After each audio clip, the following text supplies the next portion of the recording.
नमस्ते दोस्तों, मिर्जा इरफान ओके। मेरा नाम है इरफान मिर्जा। दोस्तों, मैं एक पैरानॉर्मल रिसर्चर हूं और मेरा काम उन रूहानी हकीकतों को खंगालना है जिन्हें दुनिया महज इत्तेफाक या वहम समझकर छोड़ देती है। आज मैं आपको लखनऊ के उस शहीद स्मारक के उस सच से रूबरू कराऊंगा जिसे आज तक किसी ने इस बारीकी से नहीं बताया।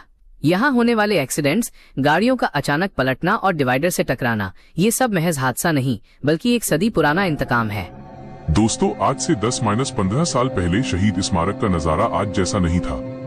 आज जहां रौनक है, उस दौर में वहां शाम ढलते ही एक खौफनाक और भारी सन्नाटा पसर जाता था। लोग उस रास्ते से गुजरने में कतराते थे। इसी सन्नाटे के बीच आज से करीब 30 साल पहले मेरे ठेकेदार हाशिम पठान उर्फ पप्पू भाई रात के करीब 10 बजे अपनी साइकिल से इस रास्ते से गुजर रहे थे। अचानक उन्हें महसूस हुआ कि उनकी साइकिल पीछे से बहुत भारी हो गई है। बोझ इतना ज्यादा था कि जैसे पीछे कोई मन भर 40 किलो का पत्थर रख दिया गया हो।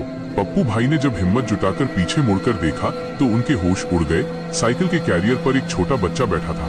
वो बच्चा वहां से गायब नहीं हुआ, वो वैसे ही कैरियर पर जमकर बैठा रहा। पप्पू भाई ने उस रूहानी बोझ के साथ जान लगा दी और साइकिल खींचकर किसी तरह वहां से निकले। वो रूह आज भी उस रास्ते पर किसी सवारी के इंतजार में भटक रही है। दोस्तों, अब बात करता हूँ मेरे अपने अनुभव की। करीब 1.5 साल पहले रात के 8 बजे का वक्त था।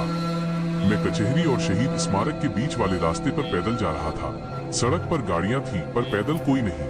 तभी मेरी नजर सड़क के किनारे बनी उस सफेद पट्टी व्हाइट पट्टी के अंदर पड़ी। वहां एक करीब 12 साल का बच्चा बैठा चिमटियां, हेयर क्लिप्स बेच रहा था। दूर से वहां कोई नहीं था, पर पास पहुंचते ही वो बच्चा वहां बैठा दिखाई दिया।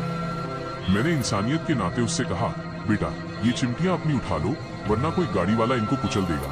उस बच्चे ने सर उठाया और बड़ी ठंडी आवाज में कहा, भाई, आप खुद ही उठाकर दे दीजिए। यहीं पर मेरा रिसर्चर वाला दिमाग तुरंत अलर्ट हो गया। मैंने गौर किया कि यहाँ कोई ग्राहक नहीं है, माहौल बिल्कुल सन्नाटा है। तो ये बच्चा यहाँ क्या कर रहा है? मैं समझ गया कि ये चलावा है जो मुझे झुकाना चाहता है ताकि पीछे से आती गाड़ी मुझे कुचल दे। लेकिन दोस्तों, मैं जरा भी नहीं डरा। मैं वहां से भागा नहीं, बल्कि बहुत ही सुकून और आराम से वहां से चलकर आगे बढ़ा। मैंने उसे झिड़का और अपनी राह चल दिया। 10 कदम बाद जब मैंने पीछे पलटकर देखा तो वहां सन्नाटा था। न वहां वो बच्चा था, न वो चिमटियां। वो मंजर धुआं हो चुका था। तो मेरी रिसर्च में जो नाम सामने आए हैं वो साबित करते हैं कि ये जमीन कितनी पवित्र और कितनी खौफनाक है।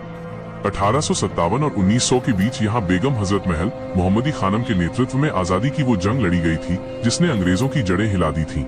यहाँ मौलवी अहमद उल्लाह शाह, राजा जयलाल सिंह और राणा बेनी माधव जैसे वीरों ने अपनी शहादत दी थी। यहाँ की मिट्टी में एक ऐसी जांबाज महिला क्रांतिकारी का लहू दफन है, उदा देवी पासी जी, जिन्होंने एक पेड़ पर छिपकर अकेले दर्जनों अंग्रेजों को ढेर कर दिया था।